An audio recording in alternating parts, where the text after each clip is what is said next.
élection crédible, juste, inclusive et acceptée de tous. Tel a été l'objet de la rencontre initiée par le CENI, durant laquelle ont participé le président Marc Ravalomanana, les 4 chefs d'église, la communauté internationale et les notables et sociétés civiles hier à Ivandri.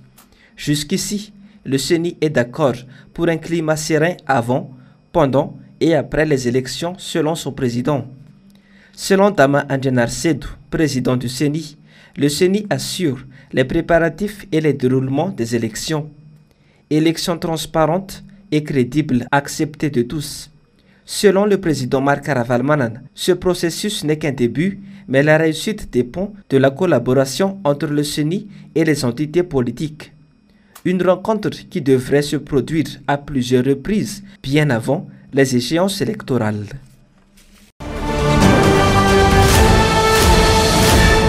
Les députés signataires de la motion de censure, incluant les députés élus au nom du parti TIM, du parti MMM et ceux du groupe JPR, ont fait une déclaration commune jeudi dernier. Ces groupes de députés dénoncent la décision d'écourter la durée de mission du Haut Conseil pour la défense de la démocratie et de l'état de droit, ou HCDDED, prise par le gouvernement ce mercredi dernier. Les parlementaires ont également critiqué la déclaration de la présidente de l'Assemblée nationale et certains membres du bureau permanent au sein de cette institution le 8 décembre 2022 concernant le rejet de la motion de censure. Rappelons que 105 députés ont signé cette motion de censure que le HCC a qualifiée d'illégale. Les députés signataires ont adressé 2 requêtes au HCDDED, mais le HCC l'a toujours rejetée. La prérogative constitutionnelle des députés et le droit constitutionnel de l'Assemblée nationale de déposer une motion de censure contre le gouvernement selon les dispositions de l'article 103 de la Constitution, qui sont des pouvoirs et compétences à nous dévolus par la Constitution, nous sont récusés. Mais encore, la Cour n'a pas répondu à notre requête.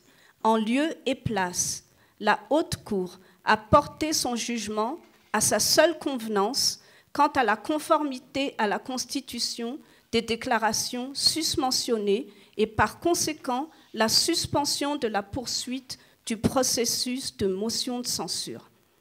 Deuxièmement, la Haute Cour constitutionnelle outrepasse ses compétences et verse dans le détournement de pouvoir.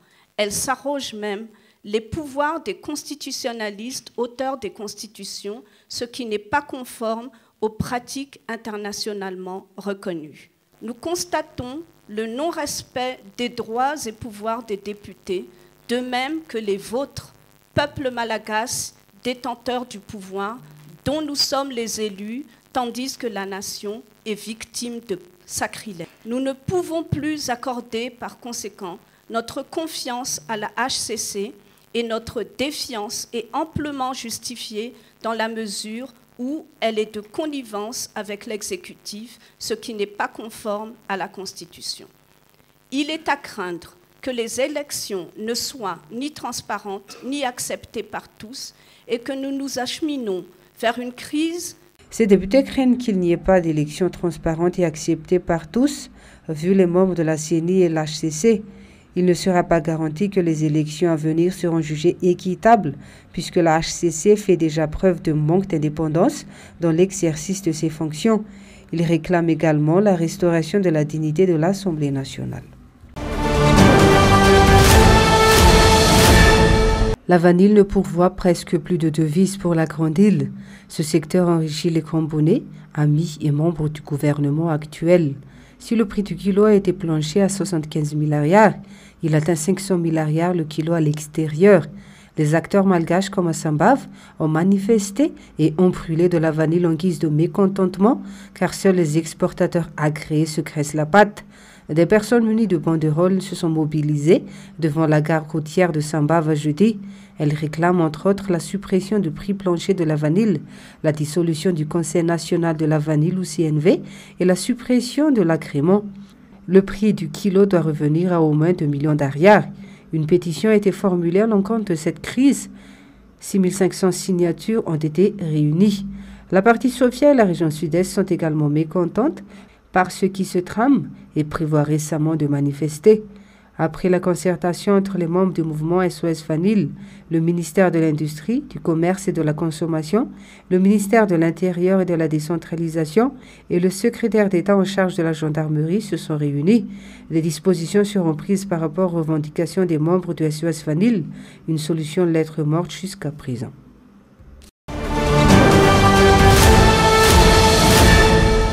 Les sociétés civiles expriment leurs préoccupations en ce début d'année électorale, nécessitant la prise de mesures immédiates pour pouvoir avancer dans un processus électoral juste et apaisé.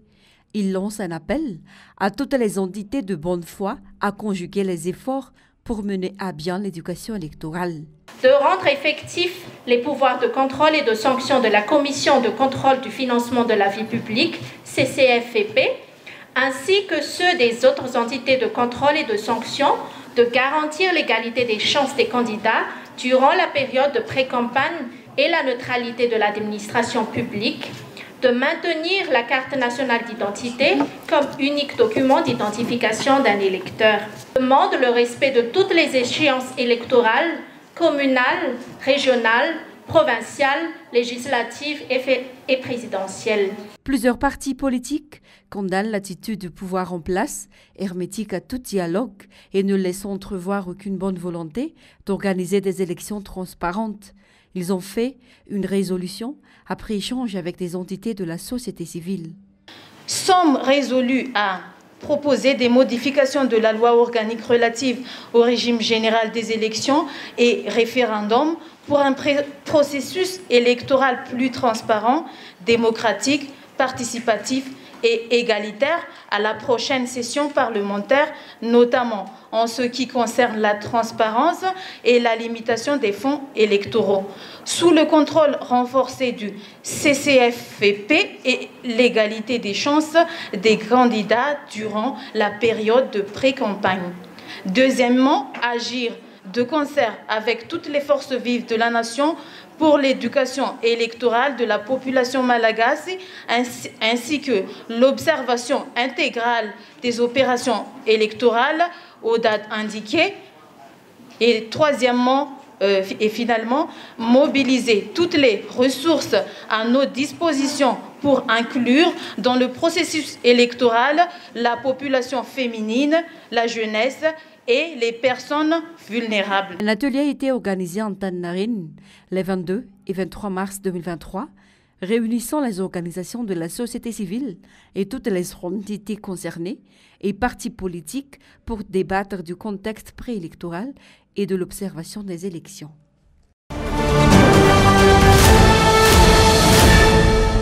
Depuis 4 ans, le cas d'enlèvement des personnes atteintes d'albinisme a augmenté à Madagascar. Rien que cette année, il y a eu 6 cas d'enlèvement. Le combat est encore loin, affirme l'organisation albinos de Madagascar. Ils craignent qu'il y ait un financement derrière ces enlèvements. Selon les informations reçues, c'est surtout à l'approche des élections que cet incident est le plus fréquent. Les enlèvements se produisent souvent dans la région sud, notamment dans la région d'Iourbé. Les personnes atteintes d'albinisme et ses entourages ont l'impression de se battre seules face à ce fléau, car aucune mesure particulière n'a été prise pour les protéger. En conséquence, de nombreux enfants albinos ne vont plus à l'école par peur. Les enlèvements sont basés sur des croyances provenant apparemment d'Afrique continentale, selon lesquelles des pouvoirs de guérison ou encore faire gagner des voix aux politiciens. L'association albinos de Madagascar se plaigne également sur le fait que les personnes responsables sont souvent libérées après quelques enquêtes, comme pour le cas d'un Boissard le mois d'août dernier. 4 kidnappeurs ont été arrêtés, mais ils ont été aussitôt relâchés. Selon les statistiques non officielles, il y a environ 8000 personnes atteintes d'albinisme à Madagascar.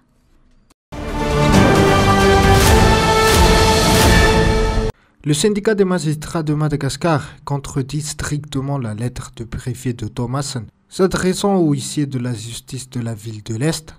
Une décision de suspendre l'exercice des huissiers, prétextant d'éventuels troubles à l'ordre public en cette année électorale, mais qui affecte l'exécution des décisions de justice définitives. Le syndicat des magistrats de Madagascar réitère son appel à la mise en place d'un environnement apaisé à la veille des élections présidentielles, Néanmoins, cela ne saurait justifier, dans un état de droit digne de ce nom, la prise d'une mesure disproportionnée paralysant l'exécution des décisions de justice définitives. Le SMM constate que l'exécution de la décision du préfet n'aura pour seul effet que de favoriser les personnes sans droit ni titre qui continueront à occuper illicitement des propriétés appartenant à des propriétaires de bonne foi, au mépris des décisions de justice définitives rendues en la matière. Et il y a lieu de rappeler que l'État malagasy a manifesté publiquement sa ferme volonté de lutter contre toute spoliation abusive de propriétés immobilières à Madagascar lors du colloque national sur le foncier tenu à Antananarivo en juin 2023. Ainsi, le SMM exige le retrait immédiat de cette décision manifestement illégale prise suite à une réunion de l'OMC à laquelle le procureur de la République n'avait pas participé. Soulignant que le préfet ne sera interféré dans le cadre judiciaire, réitère le syndicat de magistrats de Madagascar. Madagascar s'incline 0-3 face à la Centrafrique au stade Baréa à Mamassen. Avec cette défaite, la route vers la CAN 2024 devient compromise pour les Baréas. Madagascar n'a qu'un seul point après 3 rencontres disputées, dont 2 à domicile, et reste dernier du classement. L'équipe nationale malgache a concédé 7 buts avec seulement un marqué depuis le début de la campagne qualificative pour la CAN. Les espoirs de qualification ne sont toutefois pas encore perdus pour Madagascar. Il reste 3 matchs au Baréa pour accrocher l'une des 2 places qualificatives. Il faudra que les hommes de Nicolas Dupuis remportent quasiment les 3 derniers matchs, à commencer par celui du 27 mars face à la Centrafrique. Par ailleurs, les Black Stars du Ghana se sont imposés 1-0 face à l'Angola. Le Ghana prend en tête du groupe E avec 7 points. La Centrafrique et l'Angola suivent avec 4 points. Madagascar est dernier avec 1 point. La saison pesteuse survient généralement à partir du mois de mars au mois de septembre. Actuellement, il n'y a plus de limite au moment où la maladie apparaît en raison de la détérioration du temps et de la propagation de la pollution dans notre pays. En général, il existe 3 types de maladies de peste en ce moment: la peste bubonique, la peste pulmonaire et la peste septicémique. Elle se transmet en peu de temps et peut tuer aussi dans les minutes qui viennent si elle n'est pas traitée à temps selon les médecins. La peste est souvent causée par la piqûre d'une puce par un rapporteur de la maladie. Elle se propage par la salive et le contact direct. Les symptômes de la peste chez un être humain comprennent l'apparition brutale d'une fièvre, de frissons, de maux de tête et d'une altération de l'état général. Dans la plupart des cas, il y a une augmentation douloureuse du volume des ganglions lymphatiques de l'aine, des aisselles ou du cou. Si le diagnostic est précoce, la peste bubonique peut être traitée avec succès par des antibiotiques, tandis que la peste pulmonaire est l'une des maladies infectieuses les plus graves et qui cause souvent de nombreux décès. Selon les sources, cette épidémie se propage actuellement dans la zone de la Haute-Matiach et à Mujunmani. D'après les informations recueillies, 2 personnes seraient décédées à Ambouche suite à la gravité de cette épidémie. Chaque année, cette épidémie tue au moins 7 personnes dans toute l'île.